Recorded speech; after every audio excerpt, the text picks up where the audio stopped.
Natutuwa rin po kuminsan sa ating mga katunggali dahil nagmamakaawa para makakuha ng mga malalakas at magagaling na kandidato. Pero makapaniwala, Ipinagmalaki ni Pangulong Bongbong Marcos ang kanyang mga pambato sa pagkasenador sa kanyang mga kababayan sa Lawag, Ilocos Norte. Personal na ikinampanya ng Pangulo ang 12 kandidato ng administrasyon sa ilalim ng Alyansa para sa Bagong Pilipinas. Ang Pangulo tila ganadong magpasaring sa kalaban. di tulad ng iba, karampot lang ang kandidato. Dito po, buo kami. Hindi lamang buo sa numero, ngunit buo ang loob para ipaglaban ang kapakanan ng bawat Pilipino at ang buong Pilipinas.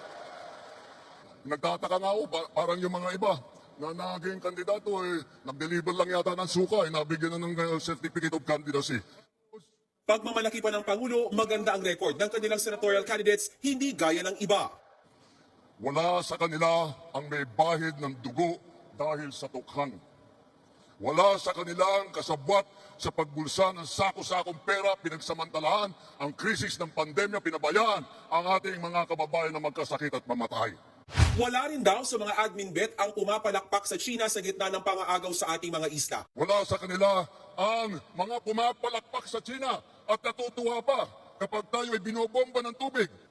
Tayo ba ay papayag na babalik sa panahon gusto ng kung kailan gusto ng ating mga liderato maging probinsya tayo ng China? Babalik pa tayo sa nakaraan na ibinubugaw ang ating bayan bilang isang sugalan ng mga dayuhan? Tila pinaringgan din ng Pangulo ang isang partikular na kandidato. Wala po sa kanila ang tilang sakristan ng isang bulaang propeta na nasasakdal dahil sa pagyurak sa ating kabataan at sa ating kababaihan. Wala sa kanila ang tagataguyod ng pugad ng krimen, ng sentro ng paglalapastangan ng mga kababaihan na mga pugo.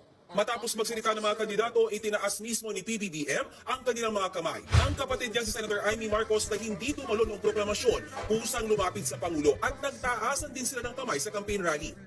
Bago ang kick-off rally, nagpapresko ng mga pambato ng Alyansa para sa Bagong Pilipinas. Kami lahat nagkasundo nung minungkahi na dito yung kick-off ng proclamation rally sa Ilocos para ma-emphasize yung suporta ni Pangulong Marcos kasi solid north. Hindi ko naman po hinihiling na mag-number 1. Pahig na kami mag-number 1 si Manang Amy.